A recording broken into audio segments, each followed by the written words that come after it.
Bonjour à tous et bienvenue sur Nyon Région Télévision pour une nouvelle émission remplie de sport. Aujourd'hui, ce sera de l'aéromodélisme, ces petits avions qu'on fait voler, les Jeux Olympiques de la jeunesse aussi, auxquels on dédiera un reportage. Et puis on va commencer en natation avec le Cercle des nageurs de Nyon et son entraîneur, coach Michael Richard. Comment ça va? Comment se portent les nageuses? Très bien, on a très bien commencé la saison, donc tout va bien pour nous. Le début de saison a été très fructueux pour les résultats de natation, c'était bien. Alors les nageuses, je veux parler de Malika Gobet et de Valérie Salonf notamment. On va revenir sur les performances en Hongrie pour les championnats d'Europe junior. C'est ça, elles ont réalisé des performances incroyables. C'est ça, en fait, l'année dernière, elles sont rentrées en équipe suisse, donc elles ont la possibilité de faire des compétitions avec l'équipe suisse. Et c'était donc en Hongrie, à Győr, qui était fin décembre, juste avant les fêtes, juste avant de prendre une petite pause. Et donc on avait la possibilité, c'était une compétition qualificative pour les championnats d'Europe junior. Et les deux ont réussi bellement à se qualifier pour cette compétition. Alors Valérie Salence, elle fait du 50 mètres papillon. Elle a réalisé le chrono de 28 secondes 01. Chrono qualificatif, c'était l'objectif ou c'était même pas forcément l'objectif de le réaliser maintenant? Alors c'était l'objectif de le réaliser dans leur tête en disant si vous êtes capable de le faire maintenant, le temps, on aura plus de temps pour préparer les championnats d'Europe junior et moins de stress tout au long de la saison pour y arriver parce que dès que c'est fait, maintenant on s'enlève une épine du pied puis on peut vraiment travailler pour atteindre vraiment un bon objectif au championnat d'Europe junior. Et donc j'en avais parlé en début de saison, j'avais dit si vous le faites là, c'est vraiment tout gagné pour nous. Un peu de stress, un peu de fatigue. Il y a eu les championnats suisses où elles ont fait des podiums. Pour Valérie, c'était les deuxièmes podiums. Pour Malika, c'était la première fois. On a continué l'année avec l'école. Ils ont changé. Ils sont passés du cycle au gymnase. Donc, on a un petit peu changé leur rythme scolaire. C'était un peu plus difficile pour elles. Donc, j'ai eu peur au mois de décembre. Il y a eu quelques petits moments de faiblesse. Puis, en fait, elles sont arrivées à bien se mobiliser pour cette compète. On a bien discuté. On a bien préparé la compétition. Et toutes les deux, le même jour, en plus, elles nous réussissent le temps. Donc, c'était parfait. Donc Malika, tu l'as dit, elle aussi réussi son chrono sur 100 mètres d'eau. Elle a explosé, et 50 d'eau. Elle a explosé les chronos. Exactement, ça fait un moment que je lui dis, parce qu'elle a toujours peur de partir trop vite et d'essayer une bonne course pour vraiment faire un bon temps. Cette fois, l'après-midi, elle a dit, bon allez, j'essaye. Et puis elle est passée de 1,440, qui était son meilleur temps et le record suisse de l'année d'âge, à 1,380, qui est aussi le record suisse, parce que c'est elle qui l'avait. En partant vraiment ce qu'il fallait, ça les place dans les meilleures européennes, presque aller chercher aussi une demi-finale sur 100 mètres. Et le lendemain, donc, elle a fait le 50 d'eau, elle a fait 29,50, qui est la meilleure perf suisse de l'année, toute catégorie déjà. Donc c'est vraiment très intéressant de voir déjà à ce niveau-là, à cette période-là, parce que c'est la première compétition grand bassin, puis des moments où on a du mal un petit peu avec le changement grand petit bain. Elles ont arrivé à vraiment passer le cap rapidement. Et justement, on voit Malika, on va voir Valérie aussi dans cette piscine au Cossy à Nyon. Tout est mis en place pour ces nageuses pour qu'elles réussissent la plus belle des saisons.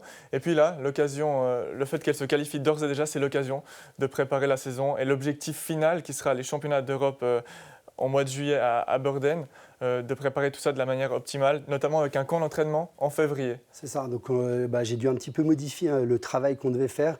Il y avait 2-3 périodes où je devais les mettre un petit peu au repos pour qu'elles réussissent des temps. Donc comme elles n'ont plus besoin de ce temps-là, on peut continuer à travailler et bien travailler. Donc on va en février avec le club, on va à Bélek, en Turquie. Donc c'est un centre d'entraînement, un des meilleurs d'Europe, où il y a Florent Manodou qui s'entraîne, il y a une grosse équipe, la Énergie Standard, qui s'entraîne là-bas. Après, donc, début avril, on a les championnats suisses. Elles vont essayer essayer de faire de nouveau un podium. Elles ne l'ont jamais fait en grand bassin. C'est un meeting ou un championnat qui est un peu plus important. Donc pour le moment, ça n'a pas été fait, mais c'est leur objectif dans leur tête, d'aller peut-être même chercher des titres, on va voir, de se battre, de montrer qu'elles existent maintenant au niveau national régulièrement.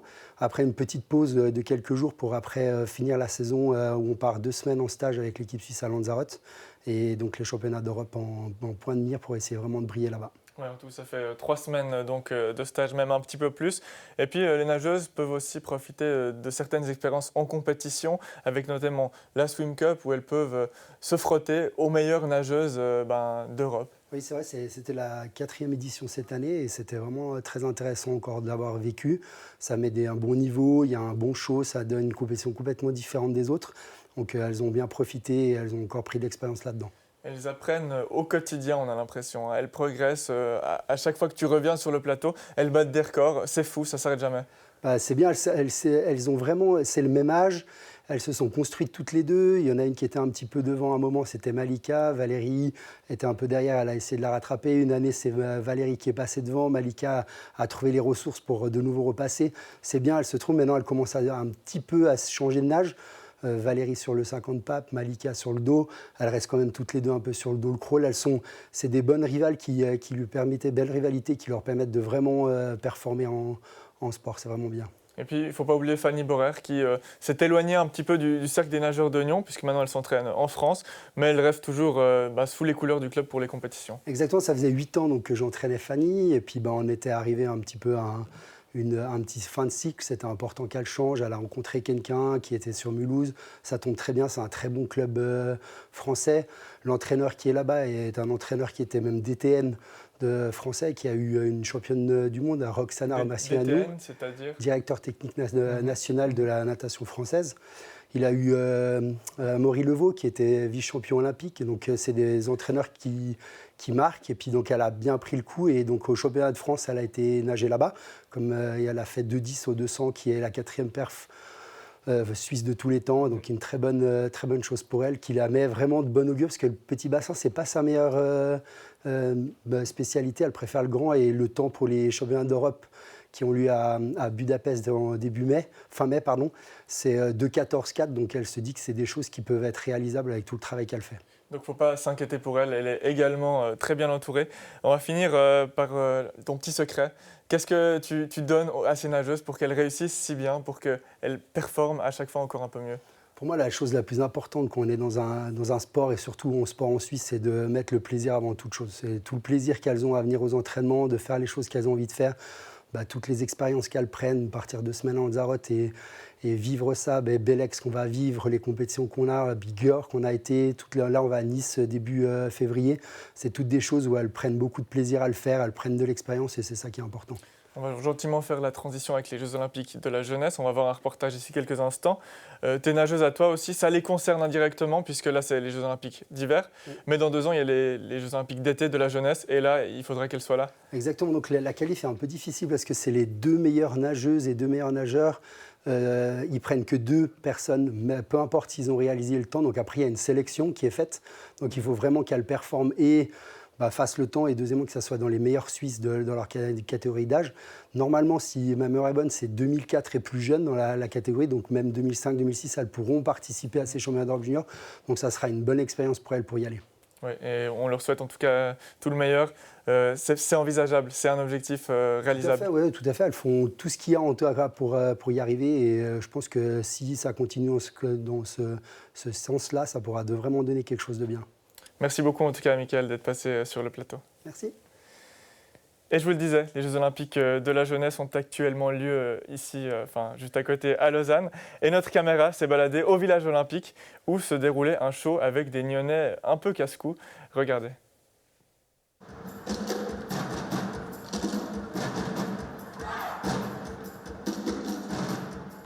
Anthony, il n'y avait pas de Nyonnais qualifiés pour les Jeux Olympiques de la jeunesse, mais les gars de la côte étaient quand même par ici. Notamment sur cette rampe, Body City, c'est le spectacle des Jeux Olympiques de la jeunesse. C'est quoi Body City ?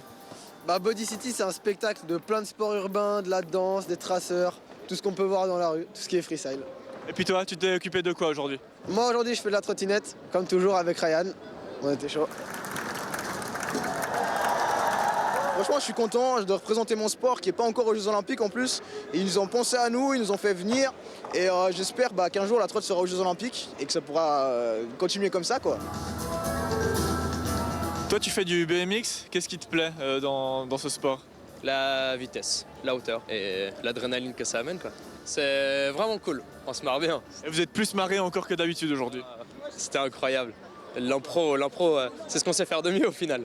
Il y a une coupure de courant, donc on a agi en conséquence. Et je trouve que ça s'est plutôt bien passé quand même, donc je suis content. T'as fait le show, c'était un truc que t'avais envie de montrer, que tu savais faire un petit peu de tout ?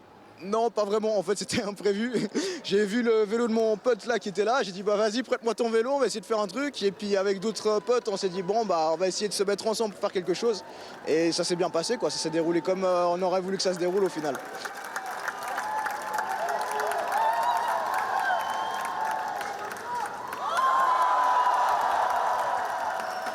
il n'y avait pas que des riders, pas que du BMX, c'était tout un ensemble. Est-ce que tu peux nous expliquer un petit peu la préparation de ce spectacle? Est-ce que vous êtes vus ou bien est-ce que chacun a fait son petit truc dans son coin puis après vous avez mis ça ensemble? Ça a été assez long, 2 mois de préparation quasiment. Chacun était un peu de son côté au début, chaque style de ride, chaque danseur, tout le monde. Après, on s'est retrouvés tous 1 ou 2 semaines juste avant le show, histoire d'être prêts et synchroniser tout le monde en fait. C'était bien marrant au début. Et puis, satisfait du résultat, le public en tout cas le semble. Ouais, trop bien. Je recommence maintenant. Ouais, c'est drôle, trop bien. Ce genre de show, c'est aussi une expérience particulière, hein. On roule pas souvent avec de la musique, avec un show de lumière, avec un timing précis. Ah non, c'est carrément la première fois. D'habitude, quand on roule à la fièvre, on a nos petits écouteurs, il n'y a personne dans le skatepark, il n'y a pas de lumière, on est tout seul. Et là, il y a plein de lumière, plein de gens qui regardent, le timing, faut pas rater, il y a de la pression un peu, mais c'est normal. Mais c'est cool, franchement, c'est cool. C'est plus compliqué que rider normalement, comme ça il faut penser à beaucoup plus de choses. Ah, c'est clairement plus dur. Quand on ride, on se focus que sur notre riding. Là, on se focus limite plus sur le temps et voilà quoi. Et sur les autres aussi. Exactement. Est-ce que c'est pas un petit peu délicat sur cette piste? On a parlé voilà, que l'humidité pouvait jouer un petit rôle. C'est pas un peu risqué? Alors ça peut l'être, mais ils ont réussi à résoudre le problème avec un chauffage qu'il y avait sous la rampe. Et ils ont mis une sorte de chauffage avec des tuyaux, etc. Ils sont bien organisés. Puis après, il y avait déjà toute une organisation derrière. C'est la commune de Lausanne qui a fait ça aussi. Donc c'était cool, franchement, ils ont bien géré le bail quoi. Tu te rends compte que tu fais quand même un petit peu partie des Jeux Olympiques de la jeunesse? Oh, c'est énorme. J'ai jamais cru que j'allais arriver. C'est cool, c'est un bon début. On a vu ces représentations ce week-end. C'est pas fini, il y a encore des représentations le week-end prochain. Exactement. Alors il y a encore des représentations le 18 et le 19. Et c'est à 18h. Donc si vous voulez venir, ce sera avec plaisir qu'on vous accueillera par ici. Voilà, et le show est garanti. En tout cas, merci beaucoup.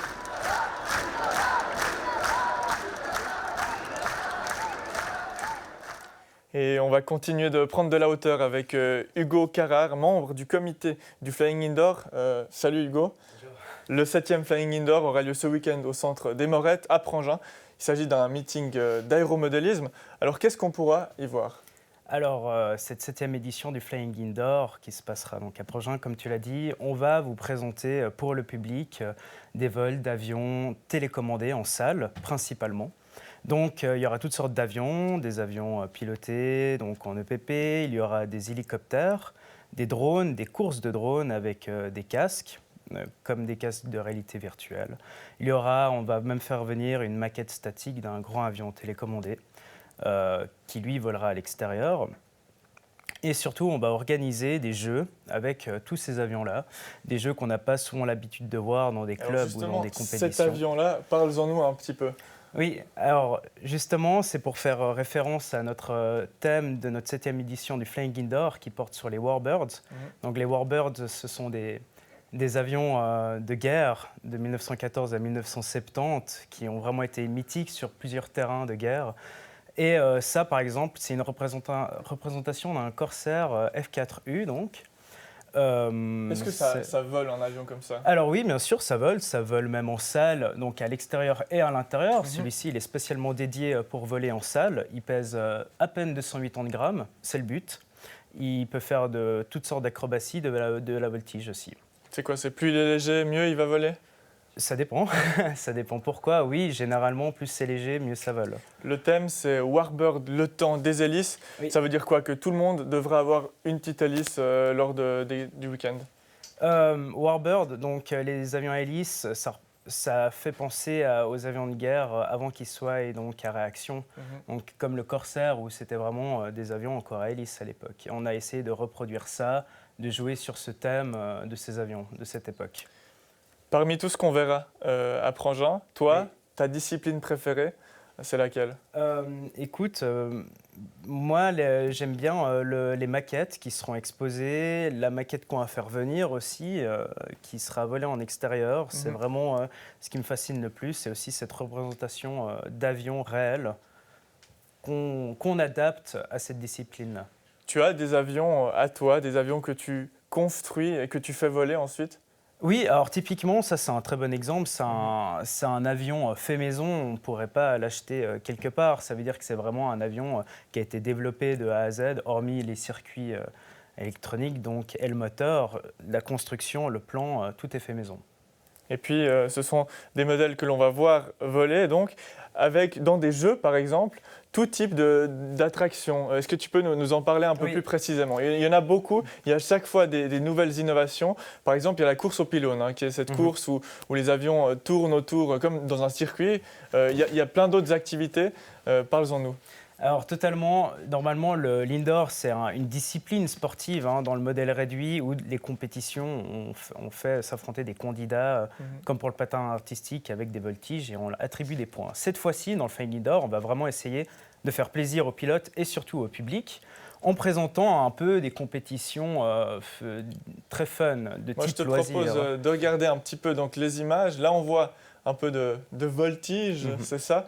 On voit ton frère aussi, qui s'occupe un peu de présider le tout. Et là, c'est la course au pylône. Exactement. Alors, premier des jeux. La course au pylône, c'est le parfait exemple. Vous ne verrez pas ça dans un concours académique. Donc là, le but, il y a 5 avions qui volent. Ils doivent faire 10 fois le tour autour des pylônes. Avec l'aide du public aussi, qui peut jouer un rôle.